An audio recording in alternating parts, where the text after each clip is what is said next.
Diet సంగతి పక్కన పెడితే ఫుల్ గా క్రేవింగ్స్ అయితే వచ్చేస్తాయండి. నాకైతే సడన్ గా వెజ్ రోల్ అయితే తినాలనిపించింది.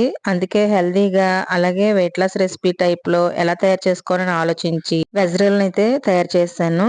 ఇప్పుడు ఎలా ప్రిపేర్ చేసుకోవాలో చూపించేస్తాను. ముందుగా బాండీ పెట్టుకుని కొద్దిగా నెయ్యి వేసుకుని అందులో మనకి ఇంట్లో ఉన్నటువంటి అవైలబుల్ గా ఉన్న క్యాప్సికమ్, క్యారెట్ అలాగే స్వీట్ కార్న్ వేసుకున్నాను. మీరు క్యాబేజ్ కూడా యాడ్ చేసుకోవచ్చు. కొంచెం అవి బాయిల్ అవ్వడానికి కొద్దిగా సాల్ట్ యాడ్ చేసుకుని మూత పెట్టి 5 మినిట్స్ తర్వాత ఈ విధంగా హాఫ్ బాయిల్ అయితే అవుతుంది. ఇది పక్కన పెట్టేసుకుని నేను క్యారెట్ బీట్రూట్ పేస్ట్ చేసుకుని ఈ విధంగా చపాతీలు అయితే ప్రిపేర్ చేసుకున్నాను.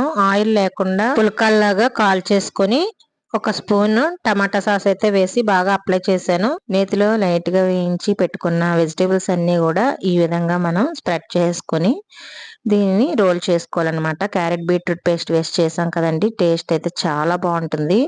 ఇది నేను డిన్నర్ లోకి తీసుకున్నాను. చూస్తుంటేనే నోరు ఊరిపోతుంది కదండి.